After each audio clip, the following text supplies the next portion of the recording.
This episode of News Dump is brought to you by Feels. Well, let's see. We have just a few seconds to waste here before we can start talking about our first story without YouTube losing its mind for us simply talking about the human body. Mm-hmm. Oh, at the end of today's video, we do ride around in a monster truck. That's pretty cool. So how much time did that take to say all of that? 5 seconds, 10 seconds, 15? Screw it. Robin has a massive goddamn ding-dong. Yeah, he does. We're talking about Batman's Robin, and I think we gave him enough room there. So to clarify, we're talking about Batman's sidekick Robin, and yes, it's probably canonically proven that the actual character has a giant Johnson. But today, we're specifically talking about one of the first actors to actually play the role of Robin, Burt Ward, who has now gone on record saying that he's got a massive schlong. Yes, in fact, his wang hanged so dang low that it actually affected his ability to properly play the role of the Boy Wonder during the Batman television series of the 1960s. His dick too big for his goddamn trunks. Hilariously, this piece of pop culture trivia only recently made its way into the history books thanks to an interview with the actor immediately after his dedication ceremony for a star on the Hollywood Walk of Fame. Hey, now that I've got you all here. Yeah, presumably, with the attention of the world finally at his fingertips, he wanted to make damn sure that everyone knew, once and for all, that he had a huge hanging hog happily held hidden within his ham hamper. Nice. He also, it sucks that Adam West had to die. But we've gotten some great stories out of this. Last year's the whole we used to go to sex parties in costume. No. We fucked everyone. Everyone wanted to fuck us. Kind of throws Adam West under the bus here in a second though, so. Oh, shit. Well, so after the ceremony where he received his star on the Walk of Fame, Burt Ward did a little bit of press, and that's when the seemingly proud admission came out. The Cape Crusaders costumes were bright and tight-fitting, to say the least, and they were so snug, in fact, that Ward incurred the wrath of the Catholic League of Decency. Quote, they thought that Robin had a very large bulge for television, Ward told Page 6, although he promises that it was all him, unlike Adam West, who played Batman. Quote, with Adam, they put Turkish towels in his undershorts, he explained. The problem grew so tumescent that the studio had Ward see a doctor who prescribed medication to shrink me up. Yeah, wow, you're calling a dead man saying he got a small dick. You could have left that part out. This man was so dedicated to his craft and the role he was chosen to play that he literally started taking pills that doctors assured him would sufficiently shrink his spunk shooter. Luckily, he wasn't on those pills for very long. Quote, I took them for 3 days and then I decided they can probably keep me from having children. I stopped doing that and I just used my cape to cover it. Obviously, he wasn't aware that the best way to hide your massive dong is by pulling it all the way back and tucking it inside your asshole. Yeah. That's what everyone with a huge dick does. Dick butt. Yeah, but hiding it with the cape, that's a pretty good tactic, too. And it is pretty funny to imagine how many times they might have had to reshoot something because his dong wasn't properly hidden. Cut! We're going to have to take that one more time. Bert's massive cock is bulging out of his tights again. Come on, guys. This is TV. It's TV. You can't have a bigger dick than Batman. How many times have we been over this? I don't want another phone call from the Catholic League. They're all over us. Yeah. Anyway, with that bulging story out of the way, let's get into some other entertainment news from this past week. And we'll just touch on this briefly. But the Academy Award nominees were announced at the start of the week, and we're just going to let you know, Uncut Gems was fucking robbed. Yep. This is a travesty. A miscarriage of justice. They received absolutely 0 nominations, which is bullshit. Yeah. And that's why I'm boycotting the Oscars. Once again. You can go look up the full list of nominees yourself. But we should probably let you know that fucking Joker literally leads the pack this year with 11 nominations, including Best Picture, Best Actor, Best Cinematography, and more, including Best Makeup. Wow, how did they make him look like a clown? I guess we'll find out. Yeah. In case you want to watch all the films before the award show on February 9th, alongside Joker, the nominees for Best Picture were Ford v. Ferrari, Dawn of Cars. Yeah, Batman v. Superman v. Ford v. Ferrari.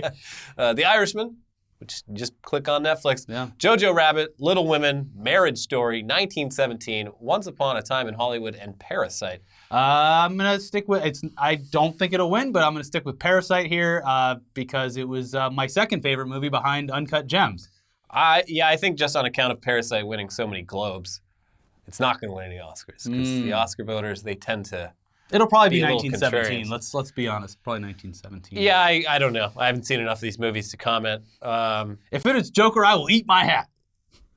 I don't think Joker's going to do it, but it is funny that it's leading in noms. Yes. In other big Hollywood news, Disney has officially dropped the Fox name off of 2 historic studios after its acquisition of their properties last year. 20th Century Fox and Fox Searchlight will both lose the Fox name and will hereby be only known as 20th Century Studios and Searchlight Pictures. This is fucked up.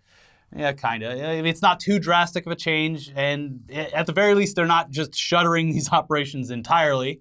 The Fox name has apparently already been removed from employees' email addresses as well as marketing materials for those studios' upcoming films. So a quick cut, done. See you later, bye. What's that fucking intro? They just take the Fox name off. It's just going to be like 20th, I guess. Yeah. It's weird. It's a studio that survived a century in Hollywood, outlived dozens of other studios. And then at the end of the day, the reason they're literally doing this, they're just like, Fox News. Well, people have opinions about Fox News. Yeah. Even though they're separate companies, people might not know that. So we're just going to let Fox keep the name of this 100-year-old studio, and we're going to erase it from our shit. I mean, without the news announcement, no one would have known. No, like the average moviegoer wouldn't have even noticed that the Fox name was missing. So yeah, it is weird though. Nor does anyone have any I mean, I guess Disney, yeah, but have any affinity towards the studios themselves. It's just the movies they make. I'm telling you, here in LA at least, I give it at least a decade before people start calling it 20th instead of Fox. Like at your lunches and your dinners. God. Yeah, I guess. Where are you working at these days? Oh, I'm down at 20th. Shut the fuck up. You're at Fox. 2CP, 20th Century Pictures. 2 child pornographies, please. Jesus. Moving over now to some new movie confirmations real quick. It appears as though Disney has greenlit National Treasure 3. What's he going to steal this time? Our hearts. Yeah. Sure. During an article about the new Bad Boys movie, which is out in theaters now, by the way, they confirmed that the writer for that film, Chris Bremner, was also writing the script for a new National Treasure movie. They didn't mention whether or not Nick Cage would be involved, but we would hope, for everyone's sake, that he is. Because otherwise, what's the point? Especially since there's been a bit of a Cage renaissance recently. Yeah. His career has its ups and downs, and it's been on an upswing. His new movie premiered at the Vista Theater the other day, and I drove past it while it was happening. There was a line of what looked like 500 people, most of whom, the vast majority of whom, surely were not going to get in. But they were there anyway. There at least to get the free poster. Yeah. Anyway, yeah, there's always the rabid Reddit Cage heads out there who are going to rush to see any movie he's a part of. And the one true God. Deep fake it into something else. Yeah, exactly. Yeah. There was also another pretty big announcement this week for Oscar Isaac, who will be working his way back into the world of Ex Machina sometime soon. Although this project is only loosely related just by name alone. I thought it was very confusing. Thought I was having a fucking stroke when I kept reading these articles. Oscar Isaac, Ex Machina. What? Yeah, Isaac is set to star in and produce an adaptation of the Ex Machina comic book. Completely unrelated. And it's going to be called The Great Machine. Although, it would have been hilarious if they just directly adapted the name of the comic itself so that Oscar Isaac would be the star of 2 movies with the exact same name within a decade of each other. That'd be great. This movie, it's going to be a bit different, except for the fact that, he still hangs out with robots, so whatever. Are you confused yet? Yes. Everyone is. According to the press release, the comic itself, quote, centered on Michael Hundred, a former superhero who becomes the mayor of New York City after 9/11. Hundred had the power to talk to mechanical devices, but the comic was concerned less about superheroics than issues of government and political leadership. Isaac will play Hundred. So he's basically Rudy Giuliani. Cool. Yeah.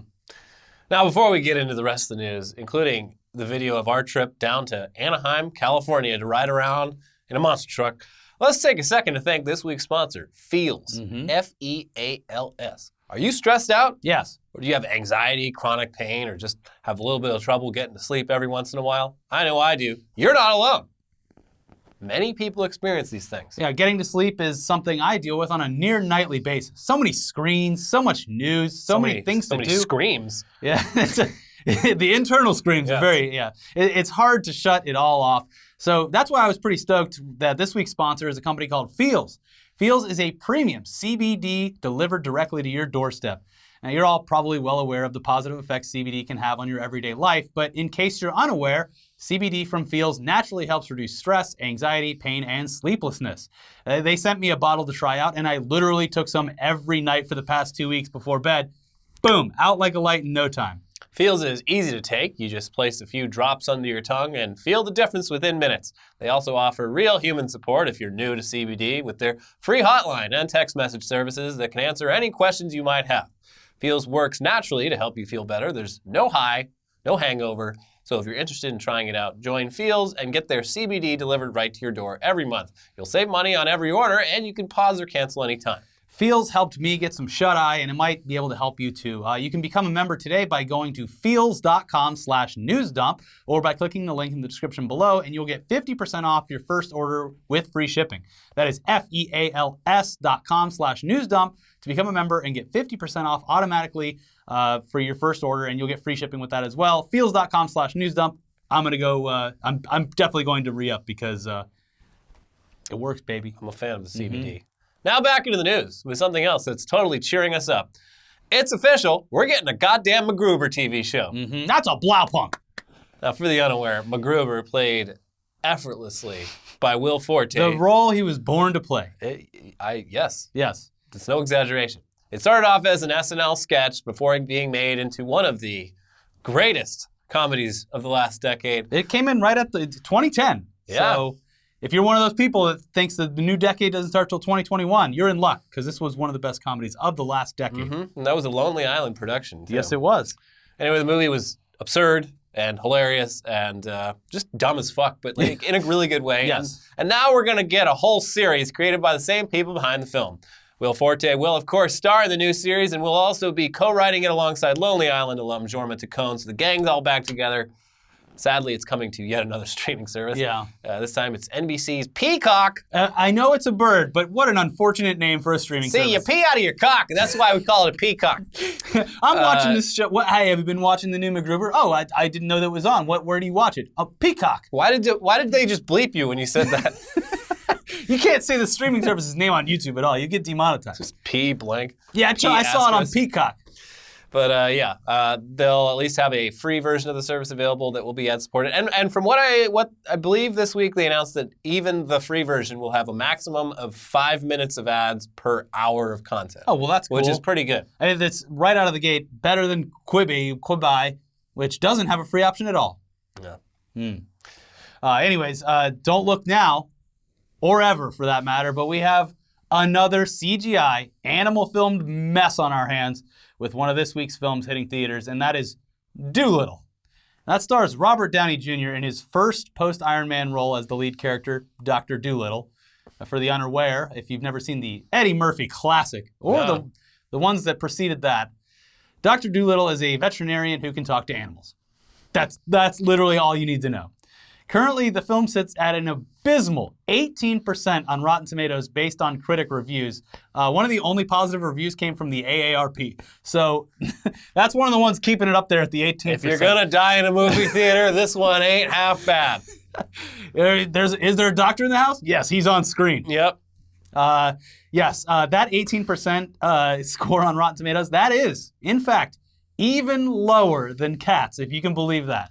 Yeah, this has I haven't gotten a good look at this, but the cast, like the animal voices, like it's a pretty good cast.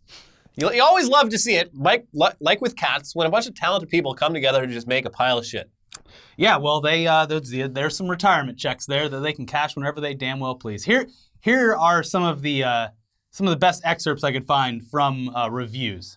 So Scott Tobias of NPR said of the film, "Dolittle is not a film. Dolittle is a crime scene in need of forensic analysis. Something happened here. Something terrible. Something inexplicable." Peter Travers of Rolling Stone said, "Robert Downey Jr. talks to the animals and hits a career low in this object lesson in cinematic incoherence that will leave children sad and confused and adults scratching their heads. Come back, Cats. We forgive you."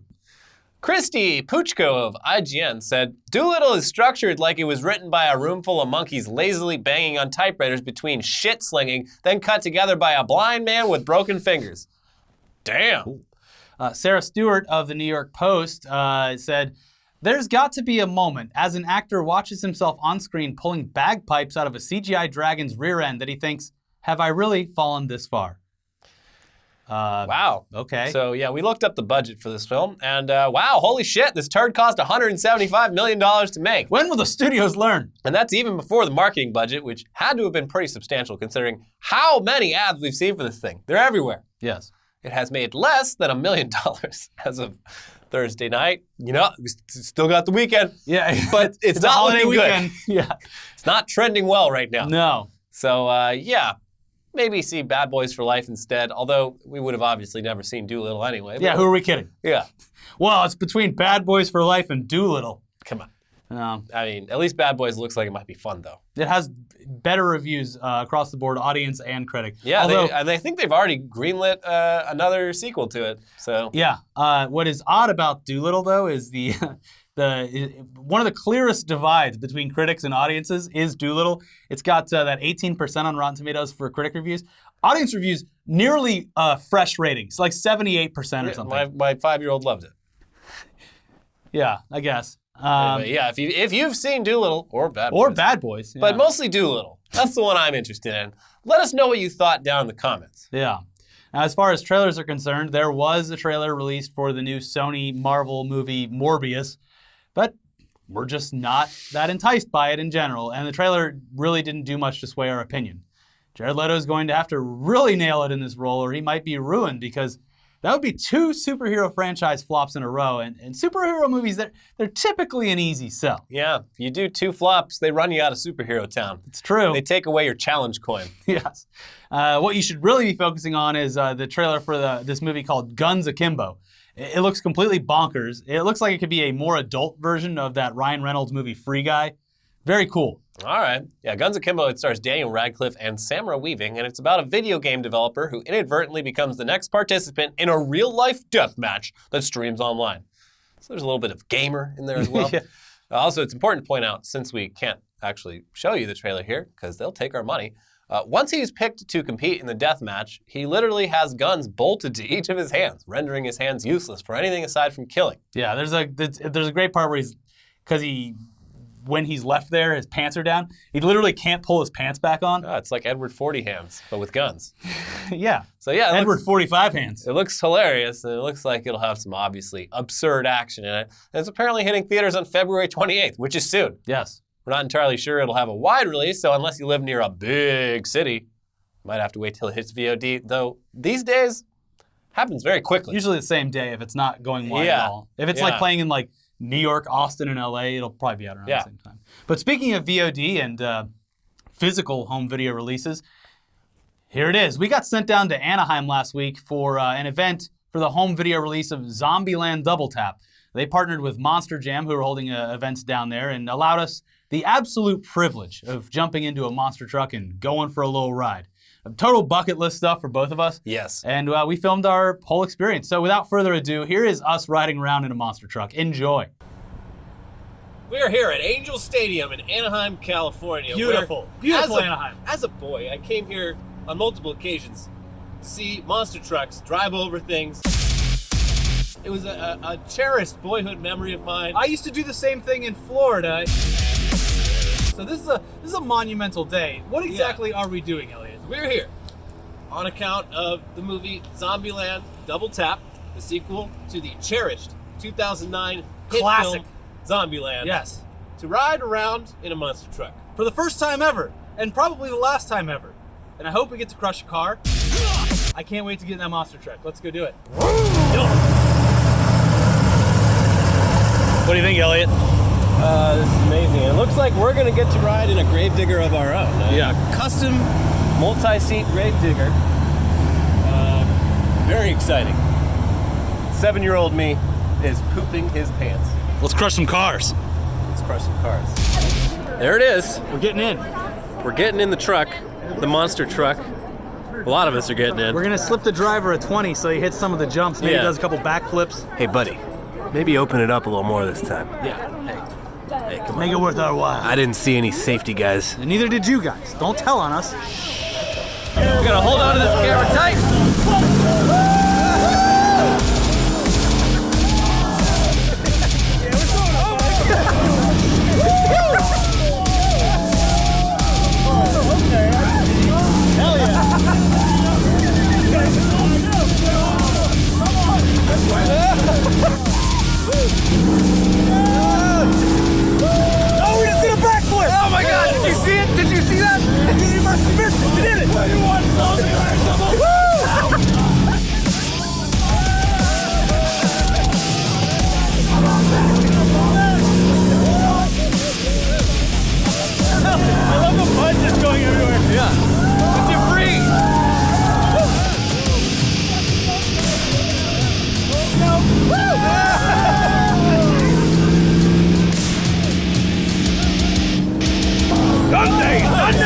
birthday! Awesome. Hell yeah. I don't clap at the end of flights, but I'm clapping at the end of that Grave Digger run. That was great. I mean, yeah, even with like 8 seats in it, that thing was awesome. And he took us. He did really well with driving us around pretty fast too. He did exactly what we asked. Yeah, we told him to open it up, and he didn't even have to slip him any money. No, it's great. The tip was implied. We're gonna take some pictures because it was awesome.